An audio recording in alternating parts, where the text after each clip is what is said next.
Chère Pornichétine, chers Pornichétins, les mesures de confinement adoptées par le gouvernement pour endiguer la propagation du virus sont, je le sais, une nouvelle épreuve pour chacun d'entre nous. Je pense notamment aux exploitants des commerces, dits non essentiels, qui ont été contraints injustement de baisser le rideau, et ce malgré les efforts qu'ils ont déployés pour respecter les consignes sanitaires. J'ai clairement exprimé mon opinion sur ce sujet. À nouveau, nous avons décidé de les soutenir en relayant leurs initiatives pour s'adapter à la crise. D'ailleurs, je vous invite à jouer la carte de notre commerce local en commandant auprès de ceux qui ont mis en place un système de livraison ou de retrait en magasin ou en reportant vos achats. Je pense également à celles et ceux qui ont dû mettre un terme à leurs pratiques sportives, culturelles ou de loisirs, ainsi qu'aux associations qui ont dû brutalement arrêter leur activité. Nous restons à leur côté. Conformément au décret ministériel, les lieux culturels et de loisirs ont dû également fermer leurs portes.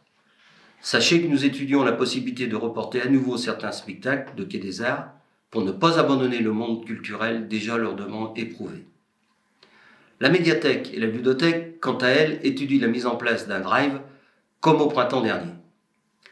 Enfin, je pense aux personnes fragiles et isolées qui peuvent une nouvelle fois compter sur le dévouement des agents du CCAS pour leur apporter soutien et réconfort. D'ailleurs, depuis le début de la crise sanitaire, c'est l'ensemble des services de la ville qui est sur le pont. Je tiens à les en remercier. Nous n'hésiterons pas non plus à apporter notre soutien aux associations caritatives pour les opérations de distribution alimentaire, comme nous l'avons fait en avril dernier. Ce deuxième confinement ne nous empêche pas de poursuivre notre action en faveur de votre cadre de vie.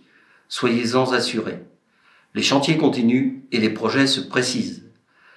D'ailleurs, et bien que l'organisation de réunions publiques soit impossible dans le contexte actuel, nous comptons bien partager prochainement avec vous les esquisses concernant le réaménagement du cœur de ville, notamment par l'intermédiaire d'une vidéo. L'équipe municipale et moi-même comptons sur vous pour respecter les consignes sanitaires, pour ne pas encombrer nos hôpitaux et enfin, espérer un assouplissement des mesures pour les fêtes de fin d'année.